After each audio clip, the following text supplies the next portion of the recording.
my dear friends. I, Dr. Anubhai Soni, again with you. I convey my hearty namaskar to you all. After a long back, I'm I'm being able to meet you due to certain medical issues and matrimonial engagements. I could not be able to continue talk with you, but today I am again with a very important topic for discussion with you people.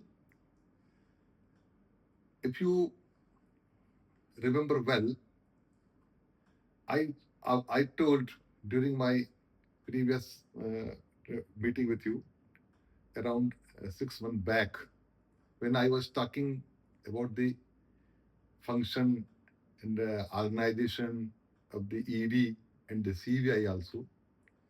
And during that discussion, I promised you that in the next issue and in the next episode, we will discuss on a very important, very significant international topic, the Interpol.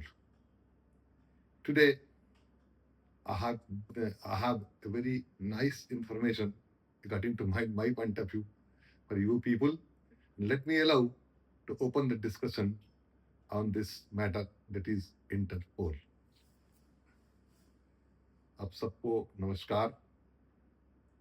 एक लंबे समय के बाद मैं आपकी सेवा में फिर से हाजिर हूं. जैसा मैंने अभी कहा कि हमारे पिछली मुलाकात के दौरान मैंने आपसे वादा किया था जब हम लोग सीबीआई और ईडी की चर्चाओं में व्यस्त थे, उसमें चर्चा कर रहे थे, तभी मैंने कहा था कि हमारी अगली मुलाकात जब होगी तब उसमें हम एक बहुत ही इंपॉर्टेंट इंटरनेशनल ऑर्गेनाइजेशन के बारे में चर्चा करेंगे. वो है Interpol. Interpol is very significant international organization. So, for the interpretation of the word Interpol is concerned, it is International Criminal Police Organization. आप इसको हिंदी में विश्व पुलिस निकाय कह सकते हैं. हालांकि ऐसा ये ऑथेंटिक अनुवाद उसका नहीं है. हिंदी में भी लोग इसको इंटरपोल के रूप में ही जानते हैं और संबोधित करते हैं. लेकिन फिर भी यदि आप इसका हिंदी में एक सार्थक अर्थ जानना चाहें, एक सार्थक इंटरप्रिटेशन निर्वचन जानना चाहें, तो इंटरपोल का मतलब होता है विश्व स्तर का पुलिस संगठन या विश्व पुलिस निकाय. आपने कई बार इंटरपोल से संबंधित चर्चाओं में भाग लिया होगा, समाचार पत्रों में इंटरपोल के बारे में पढ़ा होगा, सुना होगा. उसी पे आज हम अपनी चर्चा शुरू कर रहे हैं. जैसा मैंने बताया है कि Interpol is a one very important significant international criminal police organization. And this Interpol has a very vital role for global security, peace, and to maintain the tranquility. So, for maintaining of the peace, tranquility, and security on world level, the Interpol, the function of the Interpol is very important, very vital. 7 सितंबर 1923, देखिए इस सन को थोड़ा ध्यान दे, याद रखें, यानी लगभग आज से 102-103 साल पहले इस इंटरपोल की स्थापना ऑस्ट्रिया के शहर वियना में एक इंटरनेशनल पुलिस कांग्रेस के वर्कशॉप या उसके कॉन्फ्रेंस के अंतिम चरणों में हुई थी. Establishment of the concept of the Interpol was come to an existence at Austria, the city, the capital city, the Vienna,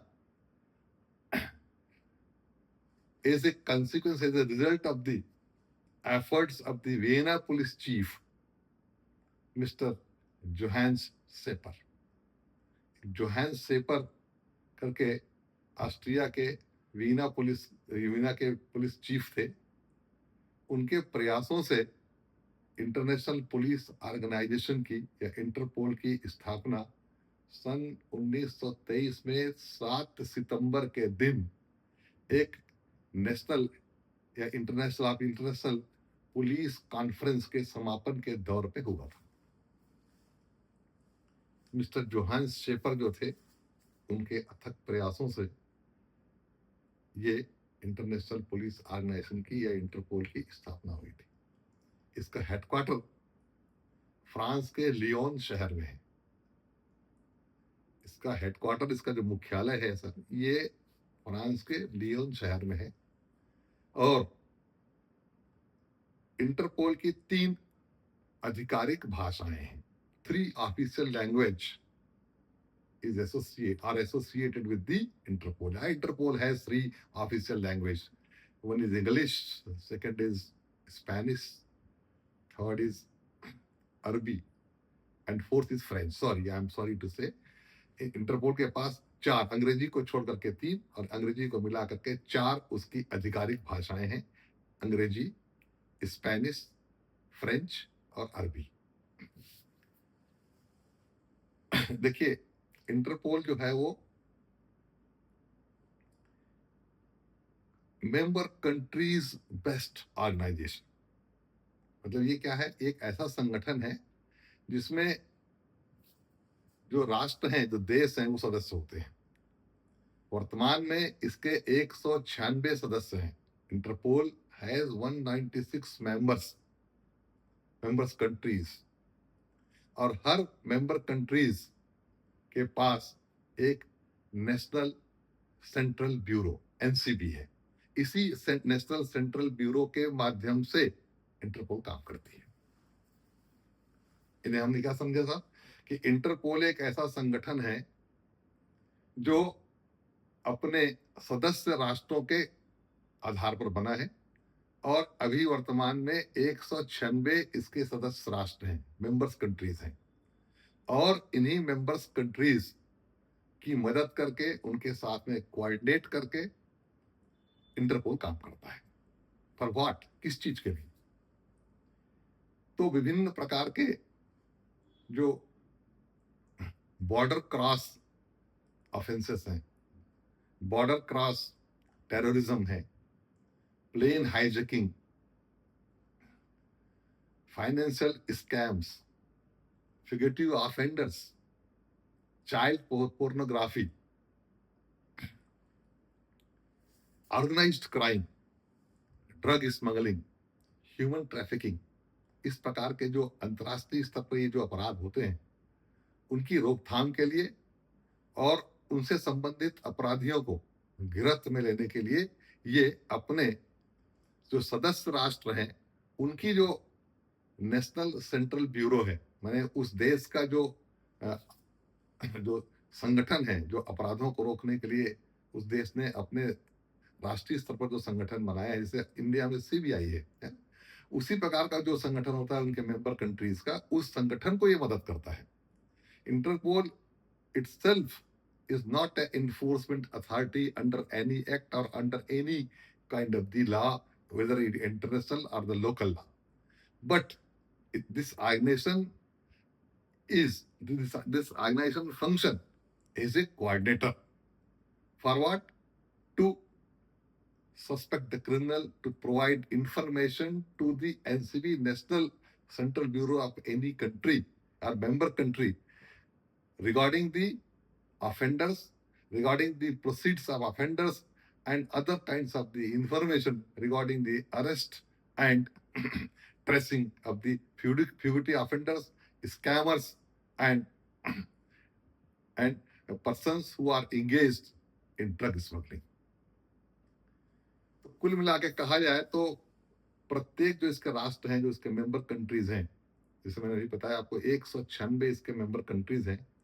her countries में एक उनका नेशनल सेंट्रल ब्यूरो होता है, जैसे आपके देश में सीबीआई है, इसी प्रकार के जितने भी देशों के जो नेशनल सेंट्रल ब्यूरोज हैं, उसके माध्यम से इंटरपोल अंतर्राष्ट्रीय स्तर के अपराधियों को पकड़ने में उनके संबंध में सूचना उपलब्ध कराने में ऐसे सदस्य राष्ट्रों को मदद करती है।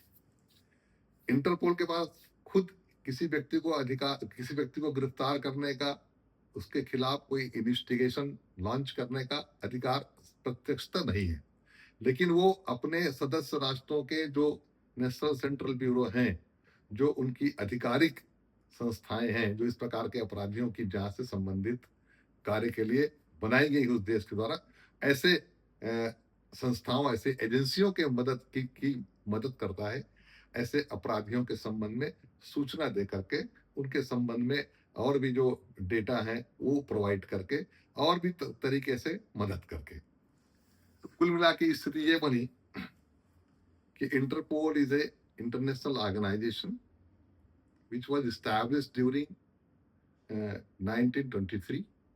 Presently, 196. It has 196 member countries. Each member country has NCB, National Central Bureau, like CBI for the India, and it has 4 official language, including English, French, Spanish, and Arabic. Okay, अब आगे चले। इंटरपोल का जैसे मैंने headquarter France के Leone शहर में है, और इसके हेडक्वार्टर जो है उसमें 3 इसके मुख्य ऑफिसेस हैं, 3 इसकी बॉडीज हैं। एक है जनरल असेंबली, इसको महासभा कहते हैं, दूसरी एग्जीक्यूटिव बॉडी कार्यकारिणी, और तीसरा है सेक्रेटरीट। आपको मैं बता दूं कि भारत जो है वो इनके कार्यकारिणी का सदस्य है। जहां तक इसके अधिकारियों का प्रश्न है, वर्तमान में मेरी जानकारी के मुताबिक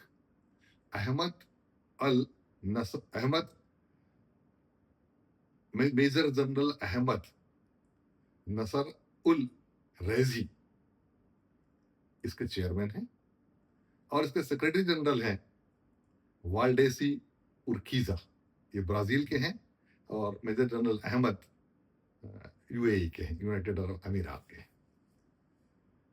इसके अलावा इंटरपोल के पास 8 इंटरनेशनल लेवल के ब्यूरोज हैं, यानी उसके 8, आप यूं कहें उसके सीधे शब्दों में, उसके 8 अंतर्राष्ट्रीय स्तर के कार्यालय हैं।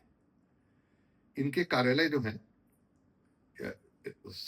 8 नहीं 9 हैं, जिसमें 6 इनके ब्यूरोज हैं और 3 इनकी एडिशनल एजेंसीज हैं। इस 6 में आप देखेंगे तो इसका पहला जो ऑफिस है, पहला या आपका जो भी कह लें, पहला इसका अर्जेंटीना में है, ब्यूनस आयर्स में, दूसरा इसका बेल्जियम में है, ब्रुसेल्स में, तीसरा इसका कैमरून में है। उसके अलावा कोटा डी एवर में भी इसका ऑफिस है, अल सल्वाडोर में भी इसका ऑफिस है, इथियोपिया में भी इसका ऑफिस है। इसके अलावा इसकी 3 एजेंसी और ही वर्किंग एजेंसी, उसमें एक न्यूयॉर्क में है, एक जिम्बाब्वे के हरारे में है, और एक केनिया के नैरोबी में है। इतने सारे उसके ऑफिसेस हैं, जो ब्यूरोज हैं, जो संगठन के, ये सब अंतर्राष्ट्रीय स्तर पर काम करते हैं। सबसे एक इंपॉर्टेंट बात जो इंटरपोल के संबंध में है, ये है कि इंटरपोल 8 प्रकार के नोटिस जारी करता है। किनके संबंध में? अपराध और अपराधियों के संबंध में। इसमें अलग अलग कलर कोड के रूप में नोटिस को डिफाइन किया गया है। Silver notice, red notice, black notice, yellow notice, green notice, orange notice, purple notice. ये सारे जो नोटिस हैं, ये इंटरपोल के द्वारा अपराधियों की ट्रेसिंग, उनकी खोज के संबंध में, उनके इंफॉर्मेशन के संबंध में, उनकी गिरफ्तारी के संबंध में, उनके अपराध करने के तरीकों के संबंध में, कोई अज्ञात कोई डेड बॉडी प्राप्त होती है, उसकी जांच, उसकी इन्वेस्टिगेशन, उसके आइडेंटिफिकेशन के संबंध में, इन तमाम संबंधों में ये विभिन्न प्रकार की ये नोटिसें जारी करती है। वैसे सीधे सीधे तौर पर कहें तो रेड नोटिस का संबंध अपराधी की गिरफ्तारी से होता है। ब्लैक नोटिस जब जारी होती है तो ये देखा जाता है कोई अननोन डेड बॉडी मिली है जिसका आइडेंटिफिकेशन करना है। सिल्वर नोटिस जो होता है वो अपराधी की जो प्रोसीड है उसके बारे में बताता है कि अपराधी की कार्यविधि पद्धति क्या है, वो किस प्रकार से और कितनी दिशा तक उसने अपराध के लिए अपना कदम आगे बढ़ाया है। इस प्रकार से आप देखेंगे तो ग्रीन नोटिस जो होता है वो जो किसी क्रिमिनल्स है उसको वार्निंग दिया जाता है ग्रीन नोटिस के द्वारा। तो इस प्रकार से विभिन्न प्रकार की नोटिसेस जो 8 किस्म की है वो इंटरपोल समय समय पर अपराधियों के संबंध में जारी करती है। एक महत्वपूर्ण बात जो इंटरपोल के संबंध में है और जो लोग जानना चाहते हैं कि what is the connection of the Interpol with the United Nation organisation, UNO के साथ में इंटरपोल का क्या कनेक्शन है। तो यूएनओ की जो बॉडी है जिसको हम बोलते हैं UNCS, United Nation Security Council, UNCC, UNSC, United Nation Security Council. तो यूनाइटेड नेशन सिक्योरिटी काउंसिल के साथ में इंटरपोल का बड़ा क्लोज कनेक्शन है। और 1997 में जो एक प्रस्ताव, कई सारे प्रस्ताव पास हुए, उसमें ये बात कही गई कि इंटरपोल की मदद से अंतर्राष्ट्रीय स्तर के जो अपराधी हैं या उनकी आपराधिक गतिविधियां हैं, जो माफिया हैं, जो ड्रग स्मगलर्स हैं, स्कैमर्स हैं, फिगरेटिव इंटरनेशनल फिगरेटिव ऑफेंडर्स हैं, इनकी गतिविधियों पर रोक लगाने के लिए इंटरपोल के साथ एक समझौता हुआ है, एक संधि हुई। तो यह हम यहाँ कह सकते हैं कि यूएनओ के साथ में इंटरपोल के बड़े क्लोज रिलेशन है और इंटरपोल यूएनओ की मदद से विश्व स्तर पर अपराधियों और अपराधों पर नियंत्रण लगाने की कोशिश में सतत लगा हुआ है। इंटरपोल के की जो ये जानकारी है ये एक बेसिक इंफॉर्मेशन है। अब प्रश्न उठता है कि भारत में इंटरपोल की क्या स्थिति है। तो एक सूचना मैं आपको दे दूं कि जैसे आपको मैंने बताया था कि इंटरपोल की स्थापना 7 सितंबर 1923 को ऑस्ट्रिया के वीना शहर में एक होने वाले कॉन्फ्रेंस के दौरान हुई थी और उस समय से ये लगातार काम कर रहा है। हालांकि उस समय इसके मेंबर्स कंट्रीज की संख्या 22 थी जो अब बढ़ करके 196 हो चुकी है। और भारत जो है 1949 में इंटरपोल का मेंबर बना था आजादी के 2 सालों के बाद, जबकि इंग्लैंड 1928 से ही इसका मेंबर कंट्री है। भारत में जो सीबीआई है, central bureau of intelligence, central bureau of investigation, ये इंटरपोल के लिए नेशनल सेंट्रल ब्यूरो के रूप में काम करता है, एनसीबी के रूप में काम करता है।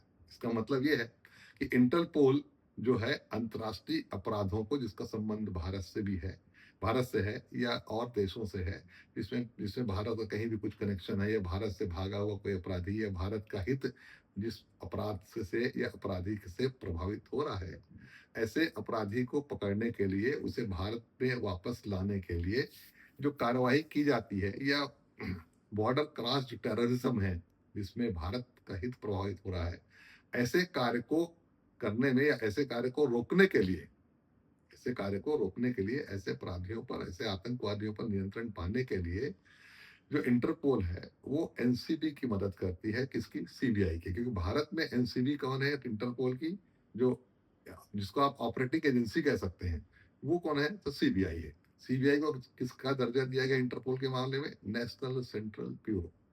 तो नेशनल सेंट्रल ब्यूरो को अपराधियों के बारे में जो सूचनाएं हैं, जो इंफॉर्मेशन है, वो देना, उनको पकड़ने में, उनको भारत लाने में इसकी सीबीआई की मदद करना, ये इंटरपोल का भारत के हितों के लिए प्रमुख काम है। अब एक प्रश्न उठता है कि इंटरपोल की मदद से आज तक हम क्या कर पाए। तो इसकी चर्चा के लिए आप के साथ मैं दोबारा मुलाकात करूंगा। आज जो हमने चर्चा की है, ये आज की जो चर्चा है वो महत्वपूर्ण है। आपको इससे महसूस होगा कि आपने इंटरपोल के बारे में कुछ बेसिक तौर पे जाना है। अब भारत के सिलसिले में भी मैं थोड़ी बात आपको बताई है। अभी वर्तमान में इंटरपोल के सहयोग से पिछले 2, 3, 4 सालों में, 5 सालों में जो भी कार्रवाई महत्वपूर्ण जो कार्रवाई हुई है, उल्लेखनीय जो कार्रवाई हुई है, उसकी चर्चा हम अपनी अगली मुलाकात में करेंगे। तब तक के लिए आपसे विदा लेता हूँ। नमस्कार।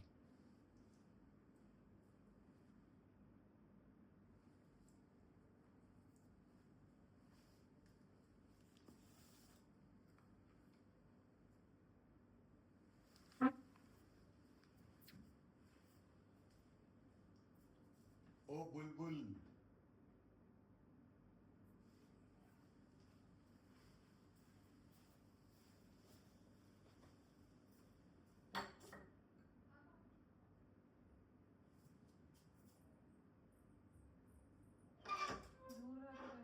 हो गया, करीब करीब 20-22 बार। हाँ हाँ।